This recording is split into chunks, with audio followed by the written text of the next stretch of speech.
Magandang araw sa inyong lahat. Magandang araw, Mr. Kagata. Magandang araw, Mr. Kusigan. Magandang araw din sa iyo, partner. So ano nga ba ang pag-uusapan natin ngayon, partner?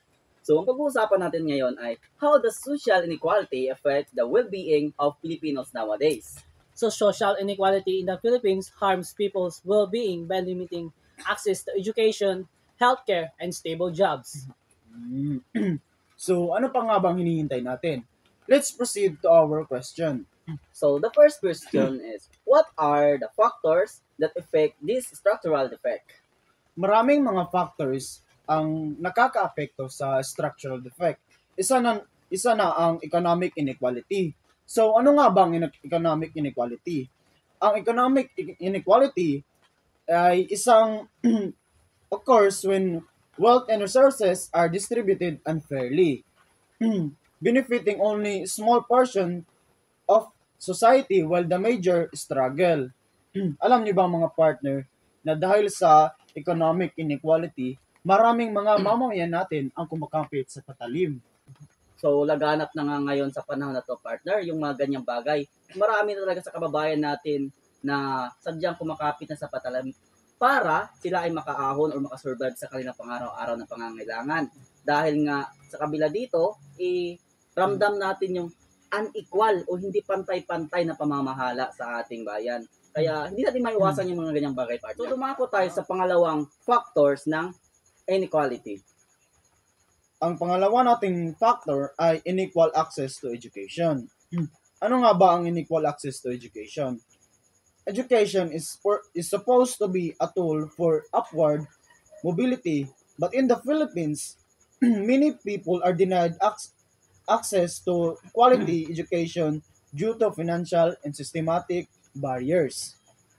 The impact on well-being is lack of education limits job opportunities, forcing many people into low-paying or informal work. So, ngayon talaga guys is mahalaga talaga yung edukasyon. Kasi ramdam natin yung hindi balanse na pagtanggap sa tao, lalong-lalo na kapag tayo ay nag-apply ng trabaho, lalong-lalo na kapag wala tayong natapos o wala tayong pinag-aralan, hindi pantay-pantay yung pagtanggap sa atin.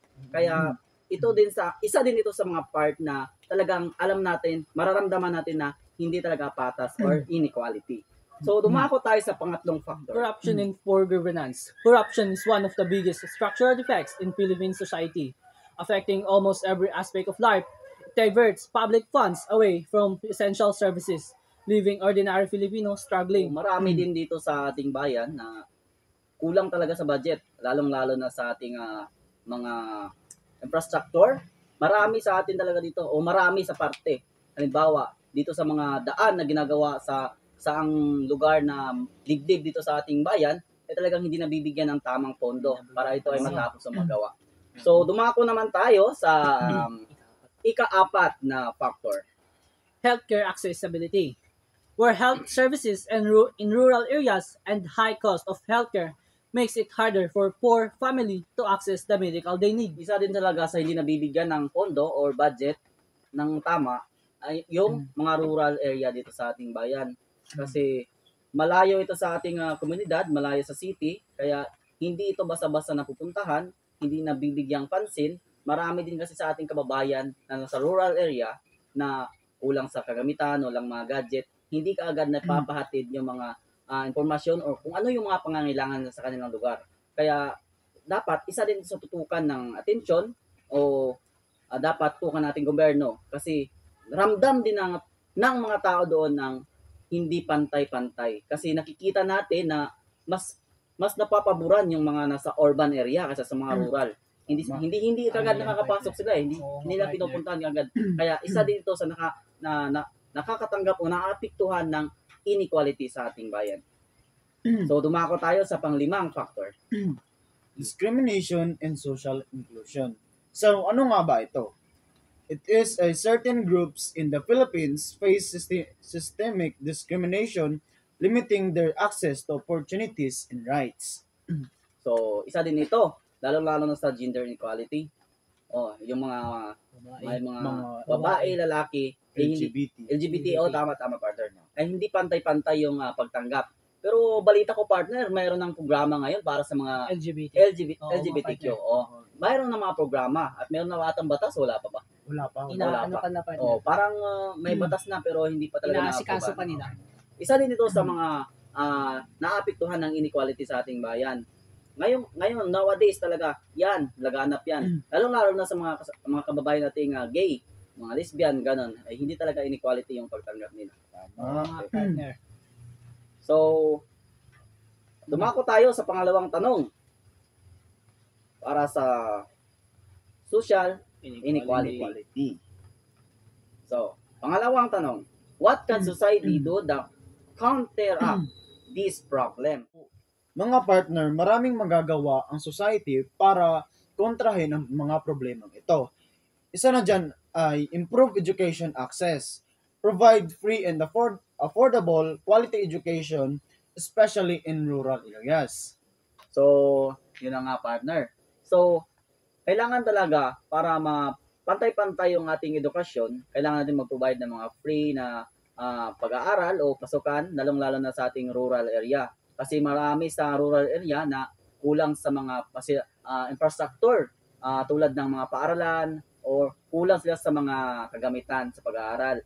Kasi sa ngayon, mas high-tech yung sa urban kasi sila agad yung nabibigyan ng mga bagong teknolohiya. Yung sa rural area, kulang pa talaga sila. Kaya kailangan natin magtayo o magbigay ng pantay. Yung rural areas hindi nabibigyan ng pansin ng ating gobyerno.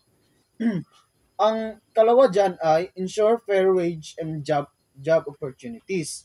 Enforce living wage, create more stable jobs, and support small businesses to reduce poverty. Tama, partner. So, bagkus kontrahin natin yung mga maliliit na mga business, dapat magtulungan na lang tayo para sama-sama tayong aangat. Wala na dapat magtalo pa dahil ito ganyan. Dapat suportahan na lang natin yung isa't isa. Kisyo maliit yung business niya o malaki man yung business niya, magtulungan na lang para maiwasan natin ang inequality sa ating bayan. Tama yan, partner, kasi ngayon, sa panahon natin ngayon, mas pinapaboran yung mga malalaking business. Kaya nga Yung mga maliliit na business ay inaapakan lang. So, ang pangatlo natin dyan ay strengthen healthcare services, expand public healthcare access, lower medicine cost, and improve hospital facilities for undeserved communities. So, isa din ito sa dapat pagtuunan ng pansin ang ating healthcare. Kailangan magtayo ng mga hospital, lalo na sa rural area, yung mga lugar na nangangailangan talaga ng service ng ating mga doktor. Kasi sa rural area, kulang talaga sila sa mga medisina. Marami nga dito namamatay lang sa sa sakit nila kasi nga yung iba nahihirapan sila sa transportasyon papunta sa urban area o sa ating lungsod para magpagamot ganyan. Kaya kailangan yung mga deserved na area, kailangan magpatayo ng mga building for medicine. Isa pa dito, mahal yung mga presyo ng mga medisina. Mahal. Kaya kailangan na babaan din ang presyo nito. Tama yan, Fight corruption and promote good governance. Ensure fair distribution of resources and hold leaders accountable for public service improvements. Tama. So, alam naman siguro natin na ramdam nyo naman siguro yung corruption. Ramdam, partner. Alam natin sa bansa ngayon, ngayong panahon natin ngayon, laganap yung corruption. Kasi pera na talaga yung labanan sa panahon natin ngayon.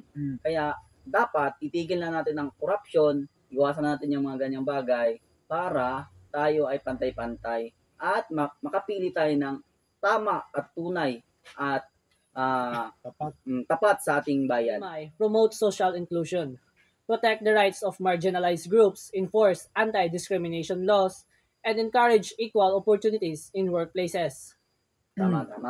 Kasi isa din ito ang discrimination na isa din ito sa nakakaapekto sa ating bayan. Kaya dapat iwasan din natin ito. Kasi marami sa ating kababayan na talagang nararanasan nila ito ang mga discrimination, lalong-lalo na yung mga Kagaya nga ng sinabi ko kanina, yung mga LGBTQ, mga ganyan, mga lesbian, isa pa dito yung mga PW, mga ganon. Kaya kailangan iwasan na din natin yung mga ganyang bagay. So dumako naman tayo sa pang-apat na tanong. How can you help solve this problem a decade from now? So, makakatulong tayo sa pamamaraan ng pag-invest in education and job training, providing quality education and vocational training equipments, individuals with the skills needed for better employment opportunities. This investment can break the cycle of poverty and promote social mobility. The International Monetary Fund highlights the role of education in creating opportunities and reducing inequality. And also, I help to solve this problem decade from now by promoting economic inclusivity, encouraging inclusive economic policies that support small businesses, fair wage, and equal employment opportunity can help reduce economic disparities. The World Economic Forum discusses the need for policies that promote economic inclusivity to address inequality. So, dumako naman tayo sa huling tanong. Partner, ikaw na ang bahala sa tanong na ito. Okay. Sige. So, why is it important for young people to become aware and involved in issues such as this?